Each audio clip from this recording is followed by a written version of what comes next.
Hello again, everyone, and welcome to Discussion 2, Market Failure. The market failure in this situation is that the true cost of water consumption is not being captured.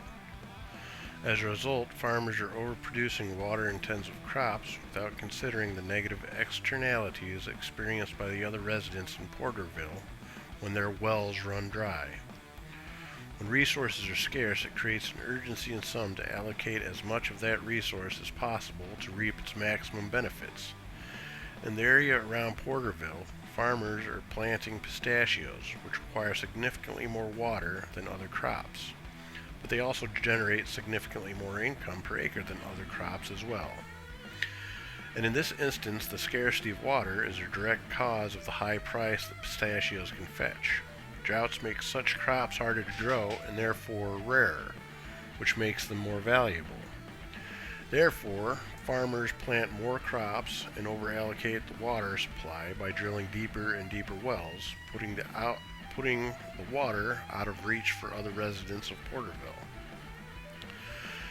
The cause of the market failure in this case was a severe drought in California in 2015.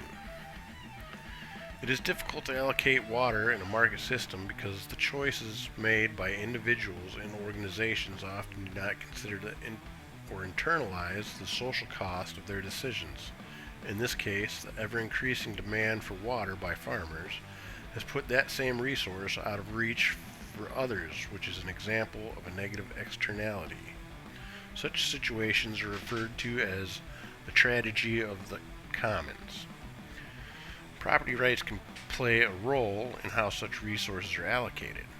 One solution, common property, can incentivize small communities to consider the social costs of excessive extraction of groundwater.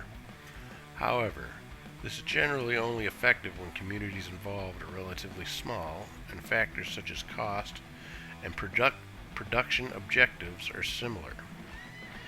Yet this is not the case in California's Central Valley. As stated in the podcast, hedge funds and big banks, which have large amounts of money to buy farmland, plant trees, and drill ever deeper wells, are moving into the area. Such organizations have less incentive to adhere to constraints as they are unaffected by their decisions. This reminds me of the following scene from the movie There Will Be Blood, when Daniel Plainview, an oil baron, explains to Eli Sunday that he has already extracted the oil from under the Sundays' property, despite not having developed or drilled directly on their land. It's drainage, Eli, you boy. Drain dry. I'm so sorry. Hey, if you have a milkshake, and I have a milkshake, and I have a straw, there it is. That's a straw. Watch it.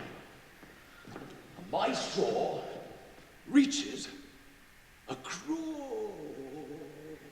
the room and starts to drink your milkshake. I drink your milkshake. I drink it up. Don't bully me, Daddy. The scene also illustrates how some less scrupulous individuals and organizations do in fact consider and are aware of the negative externalities and move forward with their decisions regardless of the social costs. Additionally, Mark Waite, the farmer interviewed on the show, clearly stated that his incentive to plant pistachios is to make money. This puts his production objectives at odds with the other non-farming residents of the area. This means there is little incentive to consider the social costs of excessive water use, even in the smaller community itself. A good explanation of the differences between equity and efficiency in distribution is given by William Kenton of Investopedia in his article titled Equity Efficiency Trade-Off. There are conflicts between maximizing either equity or efficiency. For instance, when economic efficiency is maximized, it affects how equitably the wealth or income it creates is shared. Economic efficiency is producing goods and services at the lowest cost and the highest benefit ratio. and this is the goal of most economic theories. This is done by maximizing the utility of the goods or services across a society. However, if the utility gained by a few, such as the pistachio farmers, who exploit the scarce water resources, leads to greater economic gains than what could have been achieved economically by those that are left without access to water, it could be considered as maximizing total social utility.